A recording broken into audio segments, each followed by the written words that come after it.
It's 2 in the morning, your eyes open. The room is dark. Everyone else is asleep, but you're awake, and immediately that feeling hits you. Again?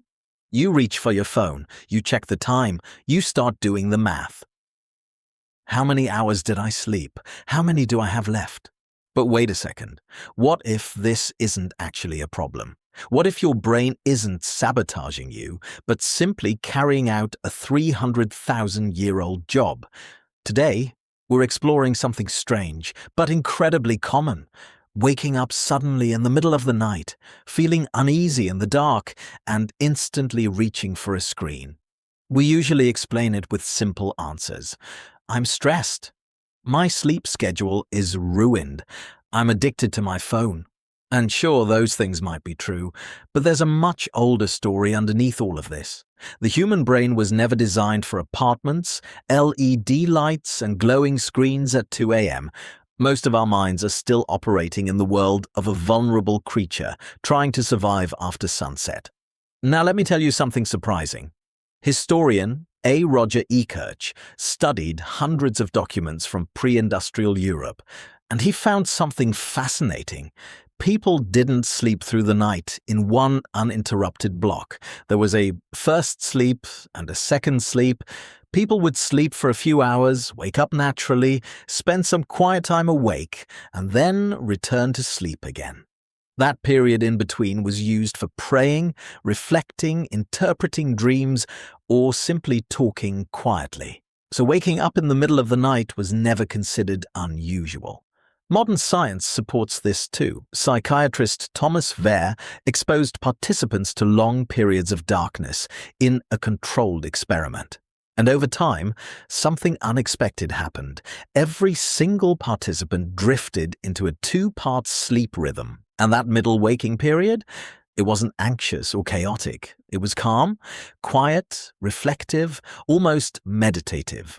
Here's the real issue. Modern expectations are colliding with ancient biology. We've been taught that sleep should look like this. 8 uninterrupted hours. Fall asleep instantly. Wake up with the alarm. But the human brain may never have been built that way. So, where does this biology come from? To understand that, we need to step into the nights our ancestors lived through. For them, darkness didn't just mean the lights were off. Darkness meant losing visibility. Big cats, wolves, night predators. In the dark, almost everything was better equipped than we were. Nighttime meant danger. Then something appeared that changed everything. Fire. Inside Wonderberg Cave, archaeologists discovered burned bones and plant remains dating back nearly 1 million years.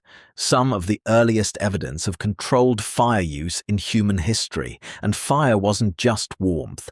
Fire was a circle of safety in the middle of darkness, a tiny island of control inside the wilderness. But fire changed something else too. Food. Cooking made food easier to digest, and according to evolutionary biologist Richard Wrangham, that gave humans a massive energy advantage during evolution. Why does that matter? Because the brain is incredibly expensive. It makes up only about 2% of our body weight, yet even at rest, it consumes roughly 20% of our energy. Fire changed access to energy. Energy changed the brain. And as the brain grew, so did our ability to tell stories, plan ahead, and build social bonds. But this is the most fascinating part of all. Fire didn't just make the night safer, it made the night usable. Anthropologist Polly Wiesner studied the Juhuanzi people of the Kalahari. During the day, conversations were practical, hunting, planning, survival. But around the fire at night, people talked about stories, spirits, emotions, distant people, jokes, dreams. The campfire became humanity's first cinema, its first classroom, its first social network, its first therapy space. Now think about this. When you reach for your phone at night, maybe you're imitating something ancient, the desire not to feel alone in the dark, the urge to gather around a source of light and connection. But your phone is not a campfire. A campfire was warm, limited, rhythmic, social. A phone is a non-stop stream of stimulation aimed directly into your eyes. Bright light, endless novelty, dopamine triggers, infinite scrolling. Scientific studies show that screen exposure at night suppresses melatonin production, delays the body clock, and makes falling asleep harder. A study published in Proceedings of the National Academy of Sciences found that evening screen use reduced melatonin levels and affected next morning alertness. But the real problem isn't just blue light, it's the content itself. Notifications, short videos, arguments, news, comments, infinite feeds. All of it sends the same message to your brain. The night isn't over, stay alert. Danger might still be out there. So, while you're trying to fall asleep, your phone keeps whispering tiny alarm signals into your nervous system. And that's the real conflict of modern nights. On one side, there's 300,000 years of Homo sapiens biology, a brain built to slow down in darkness, calm itself around firelight, and drift naturally back into sleep. On the other side, there's artificial light, LED screens, and a digital world that never truly shuts off. Now, one important thing. If your sleep problems are constant, if they're damaging your daily life, or if they come with chronic fatigue, breathing problems, or heavy snoring, don't romanticize it. Talk to a professional. But if you wake up occasionally during the night, maybe the first thing you should stop doing is panicking. The solution sounds simple, but it's difficult. When you wake up at night, don't immediately open a screen. Don't flood the room with light. Don't stare at the clock and judge yourself. Don't treat darkness like an enemy. Just stay still for a moment. Slow your breathing. Let your eyes adjust. Because maybe the only thing your body is asking for is the feeling of safety.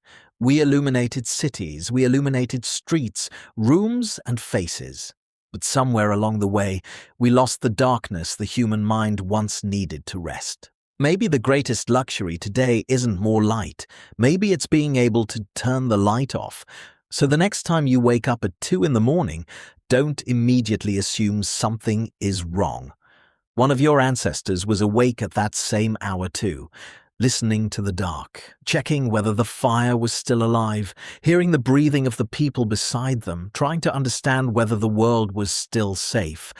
We don't live in caves anymore, our doors are locked, our rooms are warm, but the ancient system inside us is still there. The real question isn't whether we wake up at night. The real question is, when we do wake up, what do we reach for? Our phones or ourselves?